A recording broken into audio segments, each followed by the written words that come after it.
The Tyler Perry story people have seen for years, the Medea comedies, the church-going narratives, the redemption arcs. That's just the surface. That's the public brand. The man behind the scenes?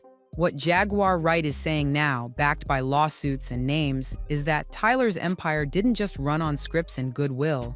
It ran on control, on silence, and on staff who may have been trapped in more than just demanding work schedules. Jaguar has been vocal before, but this time it's different. She's not just accusing, she's laying down a pattern. And what she's saying lines up directly with a $260 million lawsuit from one of Tyler's own actors.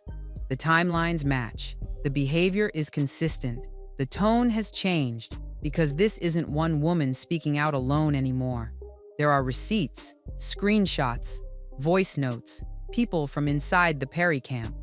And now, the structure that seemed untouchable is starting to shake.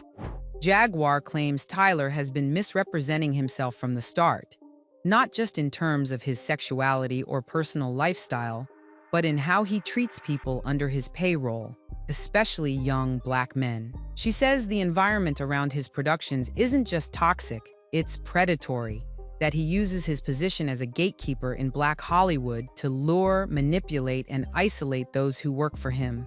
Derek Dixon, the actor from The Oval, didn't file a quiet complaint. He launched a full-scale lawsuit naming Tyler Perry personally.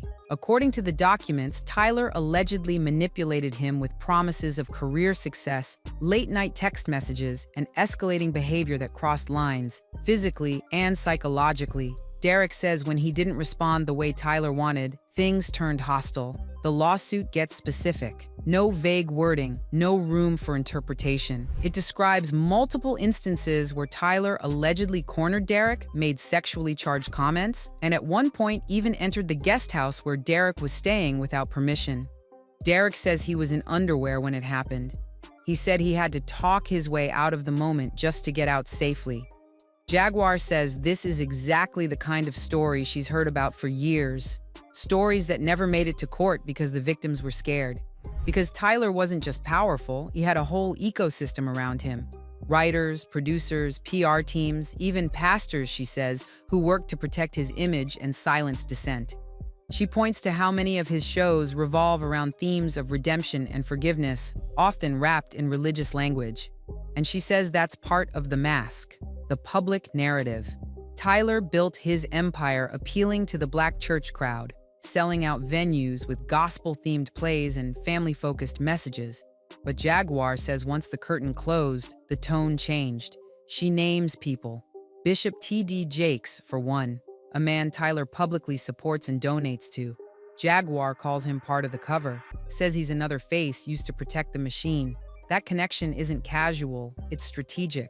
Jaguar claims the money flowing from Tyler's studio to certain religious figures isn't just generosity, it's influence, it's insulation. And when someone steps out of line, Jaguar says the system activates. Actors get cut, stories get flipped, friendships disappear overnight.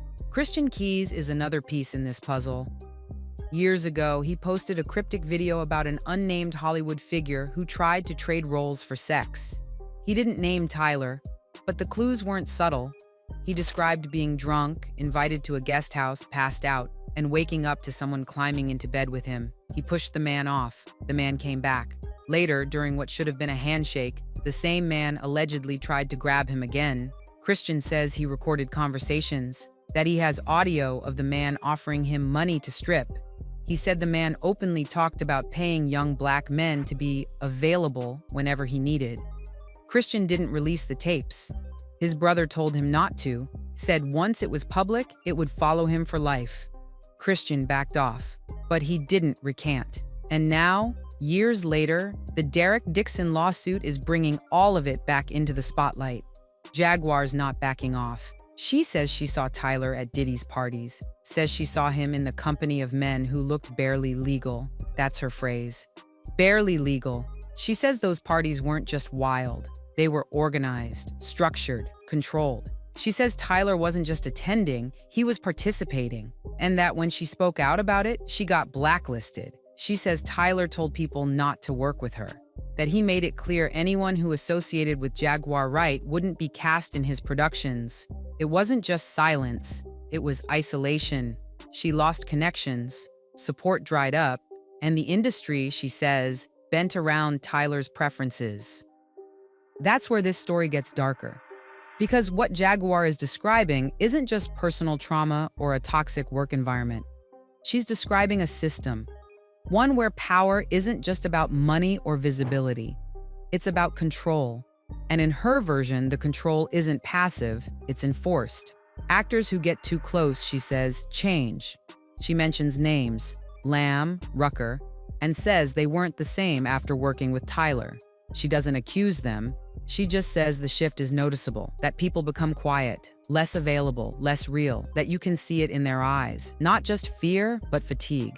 Jaguar's not the only one talking. Other insiders, including former crew members and background actors, are starting to resurface with old stories about how Tyler doesn't use casting directors the way other studios do, about how so many of his roles go to people he personally selects, often after private meetings, about how non-disclosure agreements are standard, about how people get dropped from projects with no explanation, and now with Derek Dixon's lawsuit out in the open, people feel like they can finally start naming what they saw. Social media has taken over the narrative. Clips from old interviews are being re-examined. Photos, like the one of Tyler on a yacht with Mariah Carey's ex Brian Tanaka, are going viral again. People are connecting dots, asking questions, saying out loud what they were only thinking before, that this looks like a pattern. The lawsuit is massive. $260 million.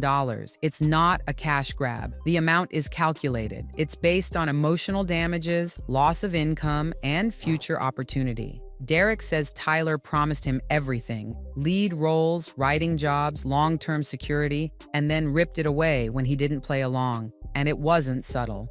Derek says the moment he stopped responding to Tyler's advances, his character on The Oval started shrinking. Lines were cut, scenes deleted, story arcs dropped. He was still on the show technically, but not in the way he'd been promised. He says Tyler made it clear, if you're not on his side, you're not in the picture. That kind of pressure isn't new in Hollywood. But what makes this case different is that it's no longer hidden. The legal system is involved. Evidence has been submitted. Witnesses are lining up. Jaguar says this is just the beginning, that Tyler's empire was built too fast, too tight, and too controlled not to crack. She says people are going to keep talking, not out of bitterness, but out of exhaustion, because the image doesn't match the actions, and people are tired of pretending. There's another layer here, the role of the Black church in all of this. Jaguar keeps bringing it up. She says the community that first embraced Tyler, that packed into theater seats for his early plays, hasn't gotten anything back. She says he made millions off their trust, their language, their values. But when it came time to give back, the checks went to pastors who already had power. Not to the people, not to community programs, not to real outreach. She names Bishop T.D. Jakes again, says the alliance was never about faith, it was about optics, influence, and that if you follow the money, it goes back to the same circles: media, religion, politics, entertainment, all linked. And still, Tyler remains silent. No public denial, no counter lawsuit, just silence. Some say that's strategy, that his legal team is advising caution.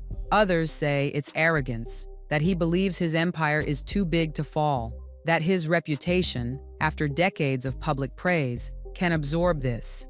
But the energy has shifted. The voices are louder. The stories are matching. Whether or not this case wins in court, it's already winning in the court of public opinion. Because now, every new Tyler Perry project will carry the weight of these allegations. Every casting decision, every behind-the-scenes clip, people will watch with a different lens. Jaguar says that's how it starts. Not with arrests, not with handcuffs, but with doubt, with questions that don't go away, with stories that don't get shut down. And this time, the stories are everywhere.